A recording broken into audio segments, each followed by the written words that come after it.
So welcome everyone to the CETX presentation. We will be covering the material handling library that was recently beta released in CET Designer, and we will cover what exactly it is, what it is not, how it may help you as a user, um, a perspective from a manufacturer, Southworth, and how they onboarded into the program, some of their experiences so far, and kind of what they would like to see. And then we'll wrap it up towards the end with potential future enhancements and where do we go from here. But with me today, I have coworker and friend Manny. Let Manny introduce himself real quick. Hi, nice to meet everyone. So I guess Manny, you can give a little deeper introduction, then I'll go after you. Absolutely. So I'm Emmanuel Marsh-Sachs. I am a sales engineering leader for Southworth Products. I went to University of Maine, class of 2013, up in Orono, Maine. I got a Bachelor of Science in Mechanical Engineering, and I got 2 minors in Math and Robotics. So I've been at Southworth Products for a bit over 3 years now. I started as a design engineer, and I transitioned into the sales engineering role, primarily focusing on our strategic accounts. Some of my hobbies that you can see down in the pictures below are, woodworking, hiking. I just got done a trip to Peru, which was really exciting. Doing sporting clays, calisthenics, jujitsu, playing music, and more. Great. And then similar to Manny, I'm also a sales engineer working in the sales team. I graduated from Grand Valley with a degree in engineering, and then I recently just got my MBA as well. Uh, Outside of professional work, you kind of see some pictures that highlights some of the bigger things that are happening in my life. Recently went skydiving with my dad there. I have a dog named Lulu. She's on my fishing boat there, and I kind of like to spare time, either do motorcycle, fish tank, or kind of tinker with my 3D printer. So that's kind of who I am as a person. So jumping into the actual topic of the material library, the manufacturers you see on the left, there's 15 of them if you count them. And we try to, as an organization, try to target manufacturers that all didn't do the same thing. And so we try to get manufacturers from this area of the industry and this area of the industry. For example, UTS does totes, FMH does trail loaders. And so to give a user a dynamic experience and a good option selection list when they go into the extension.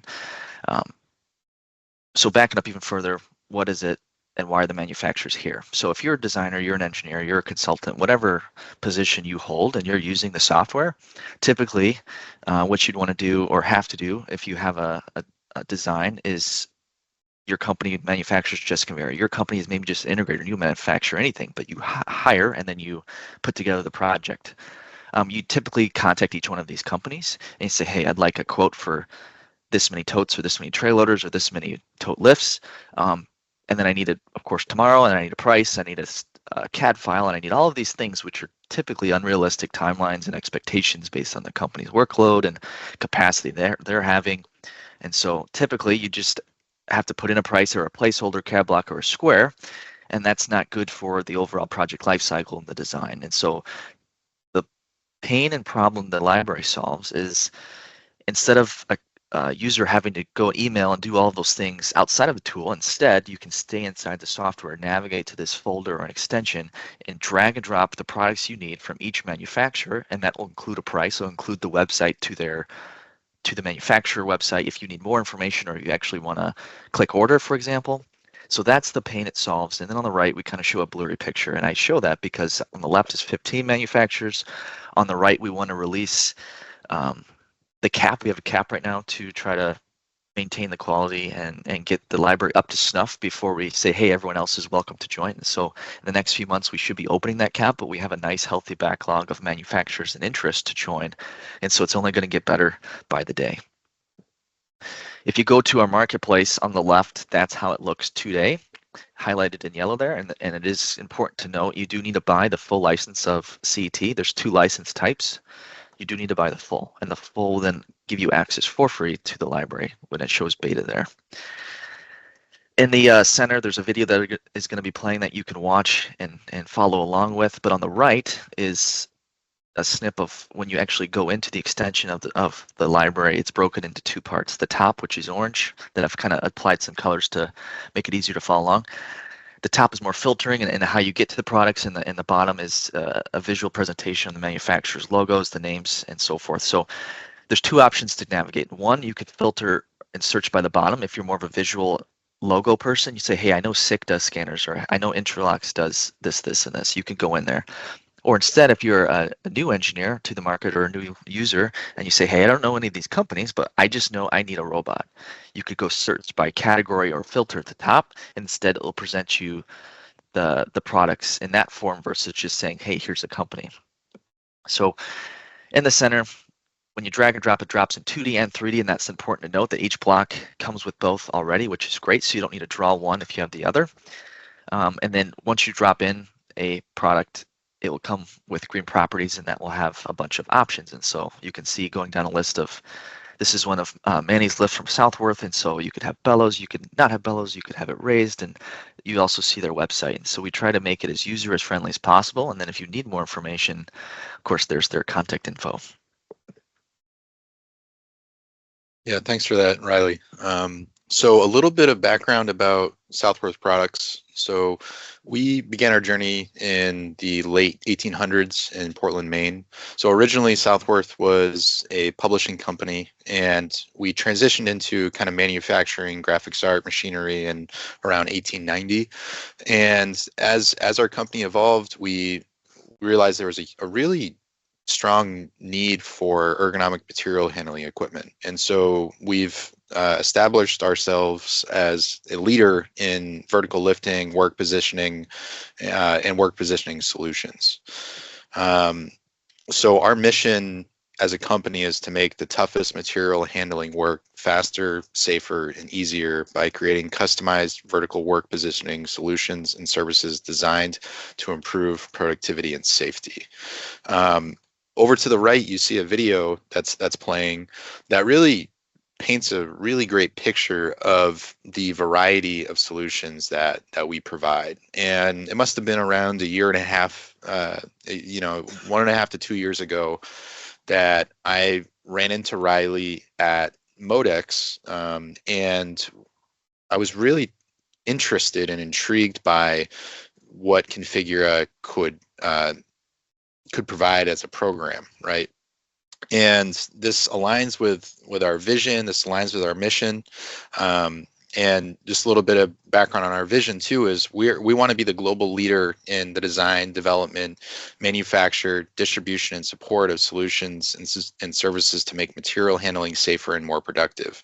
So we work closely with our customers to create and deliver innovative and customized solutions to their most challenging material handling problems. And you can see some of those examples in the upper right-hand corner, allowing for ergonomic positioning of chair manufacturing company, allowing for an in-feed mechanism into a conveyor system. Let's go to the next slide, Riley. So, a little bit more into, why does this, why is Configura so interesting, and why is the development of this library so interesting? Why build a library? Why invest the time to do it? One thing that really stuck out to me was embracing the power of convenience. So by leveraging Configura's platform, we are simplifying and accelerating the process for customers to find the right solutions to enhance productivity and safety in material handling warehouses. With the Configura Material Handling Library extension, users can effortlessly drag and drop conveyors, lifts, and other products into a warehouse layout. This extension provides unique symbols, pricing, and specification options, streamlining the design, development, and review of material handling layouts and plans. Here's another example of a video on the right that that really shows and highlights our vision in regard to this, the level of convenience that a program like Configura can have on warehouse layouts. Another reason why we think that it's really there's a lot of value in building a library is passive exposure to broad material handling audiences, right? So by integrating our ergonomic lifting and positioning solutions into this digital platform, we're ensuring that designers, engineers, decision makers, and more can easily access our products, right? So this strategic presence enables us to reach new customers and showcase our innovative solutions in a highly visual and interactive environment. And I really like to highlight too that passive exposure, right? I mean, you never even it's it's there's always potential for a new customer to emerge that you never even knew existed. Last but not least, sales presentation enhancement, right? So by integrating our ergonomic lifting and positioning solutions into this digital platform, users can effortlessly create and visualize detailed assembly layouts. This capability enables customers to demonstrate how Southworth products can be seamlessly incorporated into their operations, enhancing efficiency and safety. The interactive and customizable nature of the library allows potential clients to see the practical benefits and applications of Southworth in both 2D and 3D warehouse layouts. So off to the right, you'll see a couple more examples of some of the other types of assemblies that we produce, and the level of customization that we are able to enter into if, let's say, something that's in the material handling library that we currently provide doesn't exactly hit the mark for what they need as an end assembly, a final assembly. Next slide. Let's see. So a little bit of an introduction into our library. So we wanted to start simple in regard to the solutions that we wanted to focus on in this material handling library. Southworth has a vast array of solutions that we've developed over the years to deal with, tilting, unloading, lifting, and just, handling material in various ways. So by starting simple, we were able to concentrate on 3 of our high volume products. And these are 3 of our products which we believe offer significant convenience when deploying warehouse layouts. We commonly see these 3 assemblies used in warehouses throughout, different ecosystems of material handling. And we also applied custom features to each of these 3 high volume products. So some of the custom features that we have applied in our assembly in our library is pass-through options for conveyors, bellows, and we also have just a variety of vertical travel capacities and kind of envelope dimensions. So we feel like it really offers a broad variety without introducing a large amount of complexity into our library and how we have to manage our library. So shown here is kind of behind the scenes of how our library is structured. And you'll see that, this is an Excel file. It's pretty easy to deal with. It's pretty easy to make modifications to. It's easy to sort stuff. And you'll see that the dotted lines that connect each one of our 3 lifts that we're focusing on, they populate in this Excel file, and they have different, there's kind of different flavors to each one of these assemblies in this document. You'll see that up on the on the top row, there's labels like SL0, PN, URL, and let's dive into what some of those what some of those mean.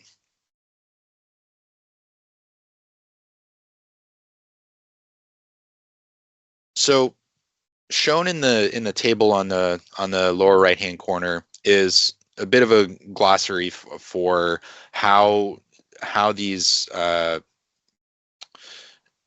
terms are defined, right? And so starting in kind of the blue region on the upper image, you'll see that these are section labels. Now, section labels are required when you're building a library for Configura. These columns are essentially building the these build the template, these build the tree structure, these build kind of the backbone of how your library appears to a user. So starting with SL0, this is the type, right? So for ours, it would be Southworth lift tables, right? So if we ever wanted to have, let's say, other assemblies in here that weren't lift tables, we'd be able to include those, and that would just simply be a new type that you'd be able to filter into. Next after that is the model. So we have the, our 3 different kind of base models that we're managing right now. So the ZLS, kind of a low profile lift table, the LS, kind of our bread and butter lift table, and then our LSH, which is more of our mezzanine or kind of high reach lift table, high vertical travel lift tables. Next after that is our capacity, and so this goes from, I believe, 1,000 to 6,000 pounds in our library right now. We've dealt with assemblies that require capacities exceeding 20,000 pounds regularly.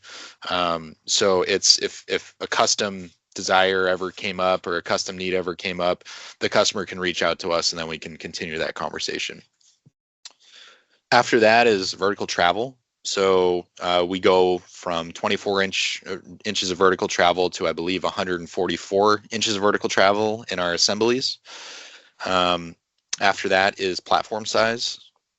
So some of our assemblies, we only focused on our standard kind of platform size, and with other assemblies like our LS, kind of our bread and butter lift table, we added variety to what that platform size is. Last but not least, we also have platform type. Now, this is usually this is used in the ZLS and the LS series lift tables to add a little bit of functionality in regard to allowing for pass-through designs for infeeding and outfeeding onto conveyor systems, as well as a bevel toe guard feature for if you need to have a lift in, let's say, a pit where having a standard platform would create a shear hazard for operators that are working around that machine. Next, in the orange sections, you'll see that in our Excel file, there are a handful of things that aren't being utilized that I have crossed out in this catalog. In this table, and we'll find that I'll let Riley kind of fill in after I kind of show how we use them, but not all these need to be used, and that's something that I think is important to highlight. Is there's a lot of detail you can add to the library, but not all of it is useful for every single library. So starting off, we have a part number. And so this is a part number that specifies exactly, what that points directly to that specific object, right? So this is a really important step. Having the part numbers is a required step, as well as the part description. So the PN and PD columns, those are required. You need to have a unique identifier for those. Next after that, we have a URL column. So this links back to our website. You could have it link back to other ways. So you could, let's say, data mine for some additional data if you needed to. You could link them to user manuals. There's a bunch of different ways that you can attack this. Currently, we just have it just go right to our homepage on our website, but that could be updated if we wanted to easily. After that, we have this P1 column. So this is where you can display price. It's really useful to have price in Configura, because if you're building a layout, if you're building a warehouse layout, it's a good way of understanding what the total cost of this layout is going to to incur, right? And so if you're trying to rapidly quote a solution, if you're trying to rapidly develop an idea of, the pros and cons of one layout versus the other layout, it's a really good way of it's a really useful tool to have in there. So I highly recommend that users that build a library publish their price into this. After that, we have kind of this G0, G1 column. So this is facing the user, right? This is it repeats kind of the part number that you have selected, so that unique identifier part number, and it also repeats the capacity that was selected. If we needed to get into more detail and we wanted to have more of that displayed for the user, we could do that by adding, a G2, G3 column to this and releasing more of that detail to the end user. Last but not least, we also display the weight of our assembly. So, and Riley, I don't know if you can help fill in any of the other kind of pieces on this table that I've kind of crossed out. Yeah. Yeah, I can speak to a few of them, but just for the audience's perspective, a lot of these are more used in the commercial interior space because the library does serve multiple industries, and so the material library is kind of adopting and using what is already currently in place in terms of the structure, and the same Excel template is used by both industries, and so that's why they are crossed out as some context. But for example, marketing name, if a company is releasing this new class furniture, this new class of conveyors or something, and they have a cool catchy name to it, this is where they could put that name.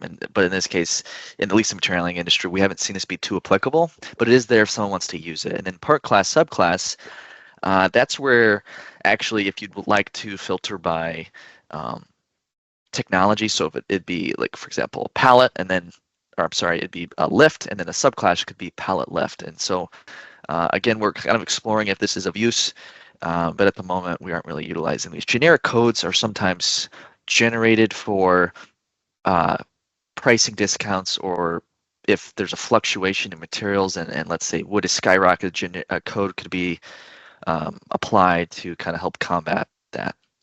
2D block and 3D block name, those are kind of as it sounds. Each block that is received to Configura, if the CAD file, not if the CAD file, the CAD file will have a name. It's just that's the name of those CAD files. And again, we don't care too much about that. Volume, that is a lot more used in the commercial interior space, and so when they calculate shipping containers and how many maybe chairs fit in a shipping container, that could be used. But again, the material industry, I don't think it's too heavily focused on. Thanks, Riley. Yeah. Yep. And so next up, we have another kind of tab in the Excel file, right? And this is to focus on options. So as I showed in kind of the earlier slides, we have ways to add customization to some of these features, right? And some of these options, since they actually change the 3D model or 3D object, like the bevel toe guard, that was in the SL column. But there are things that, like the bellows, or visually if you want to show it with a conveyor or not with a conveyor, raised, lowered, that really makes more sense to have live in this options tab. And so going on to the next page, this is a bit of a high-level overview of each one of these terms up in the upper picture. And as you know, just like the other slide, this goes into a little bit of a definition and breakdown of these terms. So starting with PO, so this is the option table name. So this must match whatever part number it is you're trying to add these options to, as an absolute must. And next after that is the option group description. So with this is, essentially trying to defining what lift configuration you want, right? So this is how it would visually show, and then you'd have certain option numbers or codes. This is behind the scenes. So the option number code, this is more for the as someone's coding the library, it's a quick way for them to pull these codes to pull whatever visual whatever visually needs to be changed. OD is customer facing, so that's an option code description. So as you drop down the options, you would see that it would say, let's say rollers, no bellow, and the lift would be in the lowered position. Next after that is the optional text. We didn't necessarily use this, but it prompts the user to essentially manually enter a value. So if let's say you had a conveyor and you wanted to define the distance from each roller, or you wanted to define if it was a gravity roller conveyor or a powered conveyor, you'd be able to enter that there. Next after that is kind of this option price upcharge. We don't actually use this in our library. Riley, you might have a good example of kind of how this is used, but for us, what we did is we actually took essentially the sum of all options that we had in our assemblies, and we listed that as kind of the P1 price in the previous sheet. Riley, do you have any examples of kind of use cases for that 01, 06 option? I think in your guys' product portfolio, yeah, I don't think it makes sense to use, but a good, I guess, extreme example would be, let's say, user chooses your lift and they choose it in the down position for visual purposes, and they say, hey, I want it to be gold plated for whatever reason. So that'd be a sub option, is what material would you like? And then if you do choose gold plated, then that add an absorbent cost to your overall cost. And so typically in the material handling industry, we don't see a lot of material type selections, which is really where it's used.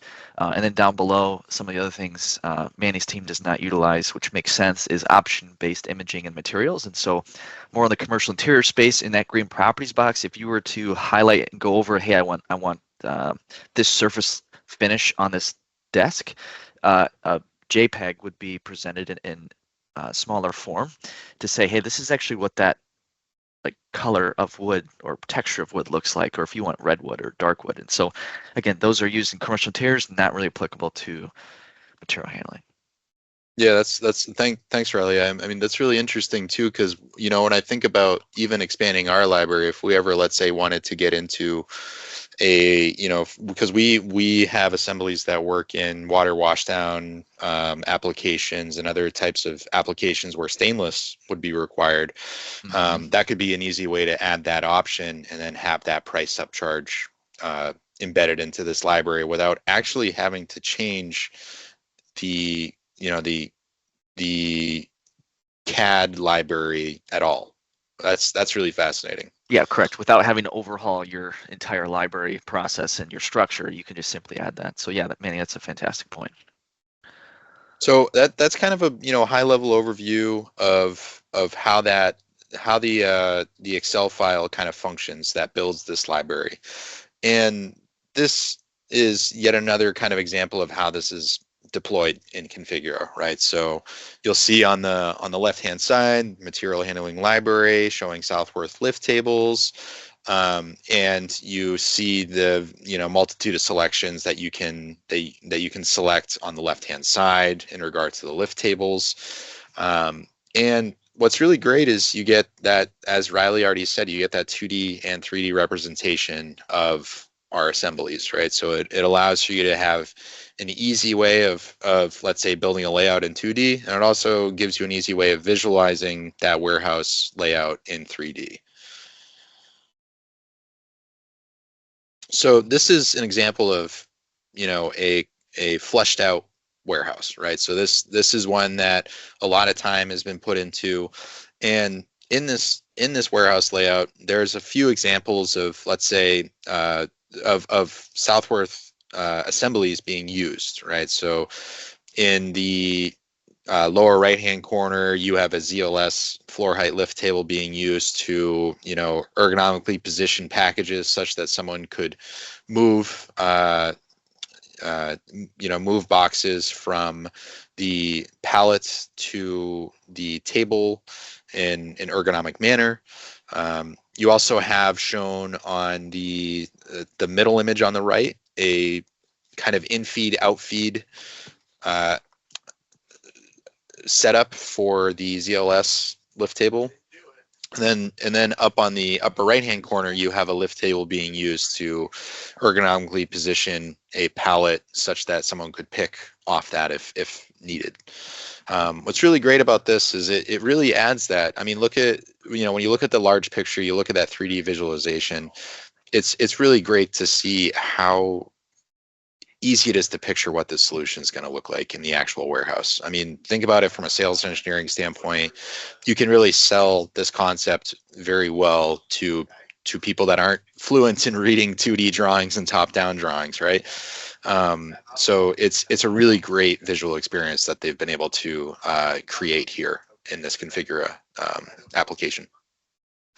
Yeah, one point I want to kind of focus on. Manny made a fantastic point of it helps you see the bigger picture and how it fits into your entire solution.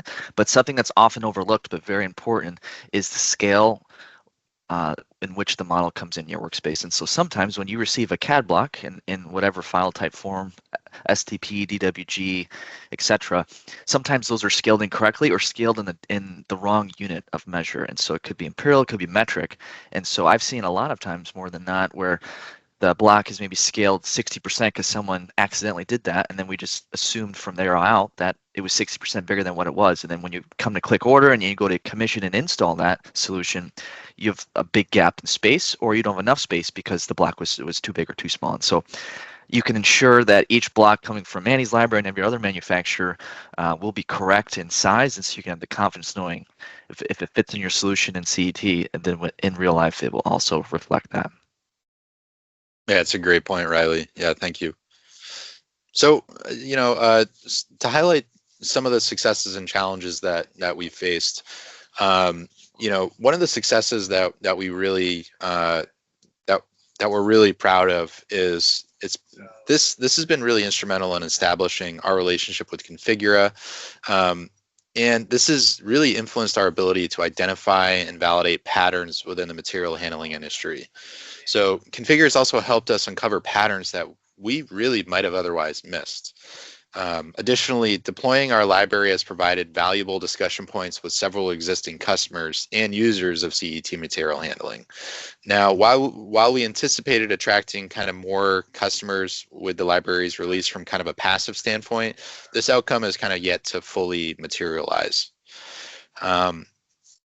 One of the biggest challenges that we're dealing with right now is kind of data usage and metrics, right? So kind of just understanding how much our assemblies are being deployed and used in Configura layouts, right? So evolving our library demands bandwidth from our own company, right? And it involves resources, it involves, maybe even hiring an additional person to help manage something.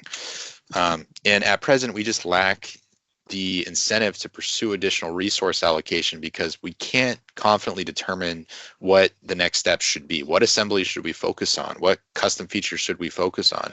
What do people not like about maybe the flow of our library right now? So this presents a major challenge as we recognize the potential value a program like this can bring to a company. So we really just need to start to receive additional information to help validate or invalidate our assumptions about what direction we need to go.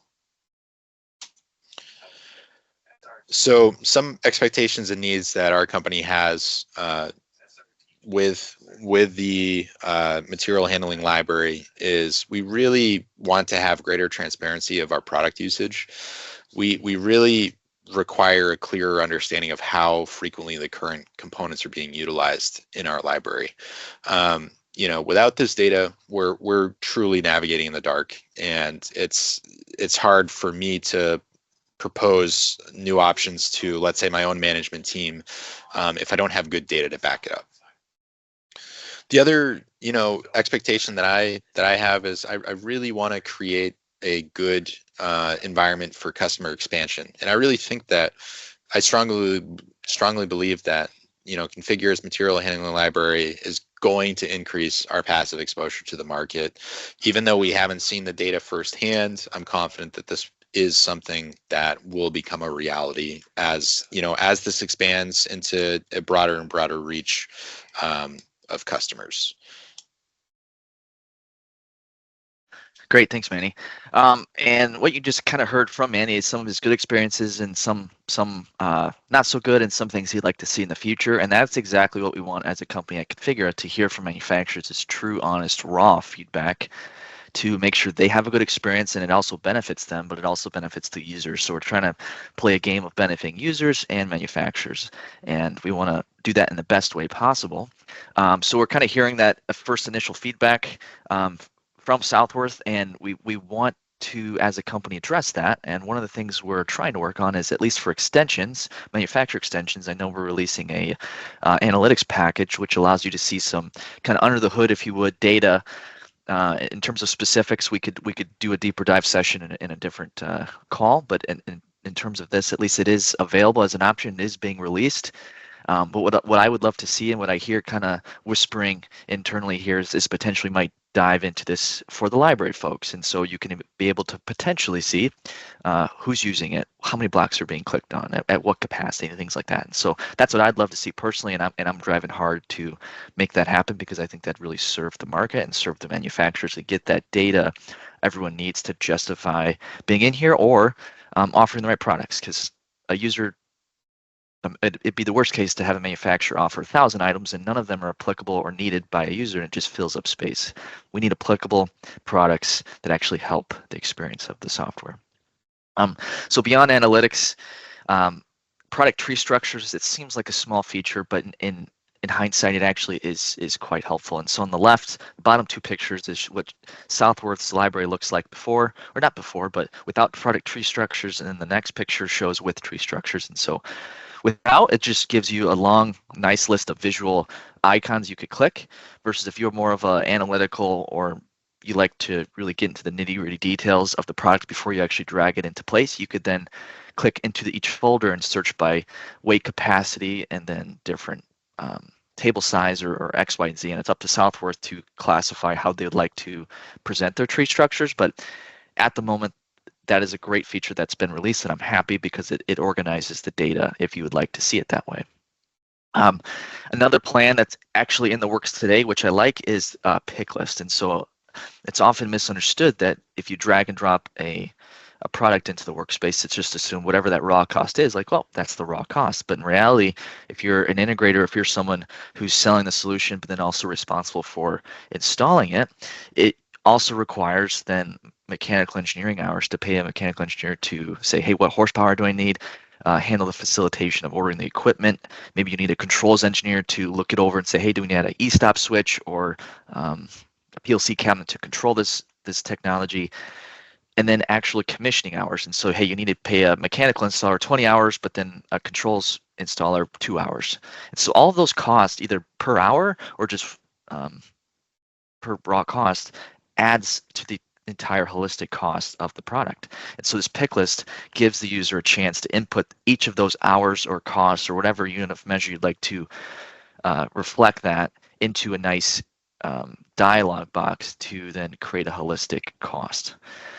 I'm happy that's being worked on because it's important for the industry, and I think it's going to really help the users. Kind of pivoting to the manufacturer side, if you'd like to join, or if you think your company would have interest, this is the link at the top left where you could go navigate to, and this is a live web page today. And when you get to that web page, in the red rectangles on the left, you have two different options that are typically used. You can either add a new library, so if you're a new participant, you click that button and then you express, hey, I'd like to join, and then there's some red text fields where it requires you to fill that information before you click send. And if you're an existing manufacturer, but you want to either make an update, make a pricing change, add a model, etc., you click the bottom rectangle, and that brings you to a different web page. And again, it asks you some information, and then you click send, and then it goes to the proper team within Configura, and then you'll be addressed, and we try to update it within 24 to 48 hours, which is at least our goal. So there is an official process in place to handle those update changes or additions. With these update and changes, Configura does have to have some sort of structure in place to hold each manufacturer to the same level of expectation. And so therefore we've kind of released a package of policies, handbooks, guidelines, etc., just to keep everyone on the same page. So that is and can be sent to the manufacturer if you guys are interested. And on the bottom, I guess all three pictures goes to show why these are in place, because we often get asked, hey, why are we have such a big list or package of requirements? And that's because as a user, we want them to have a great experience. And Cardex, for example, is in the center there. They do a fantastic job of when it's unrendered, their block looks like that, which is great. So it's lightweight. It doesn't clog down the drawing. But then when they render, you start to see a bit more of the materials and the finishes and the reflections, and it's just a bit more defined. And so they followed the correct process of making it lightweight enough and including just enough detail, but not too much. We don't want to see the nuts and the bolts and the threads of the holes, because that's just not needed. On the left, we kind of send you manufacturers and use as an example and say, hey, both are cranes. However, the left has a bit too many of the detail versus the right is just enough. And so we talk in terms of triangles, which is our unit of measure, and triangles are assigned to the specific view that you're looking at. If you're really zoomed in, you need so many triangles. If you're really zoomed out looking at an isometric view of the entire building, you probably don't even need to see the nuts, the bolts, or the supports. You just need to see just an outline, because at that point it'd be hard to see anything. And so different levels of view require different levels of detail. And before we wrap up, we've covered a lot in terms of what we have today, what we have in the future. But if you see something we have missed, or you think is a fantastic idea we haven't thought of, down below is our webpage, our roadmap. And so this is where we kind of show as an industry to be transparent what we're working on, what we think we're going to work on, what we're thinking about, which is under consideration. But then I love, even personally as an internal employee, love to submit ideas, because I hear feedback from the external industry. So this is a safe space where you could go and do that. But this is where we'll wrap up our presentation. We appreciate you joining, and this will be available in PDF form. So again, thanks, Manny, for joining. I appreciate your collaboration on this. Yeah, thank you, Riley. And thanks for everyone for attending. All right, thanks, guys. Bye-bye.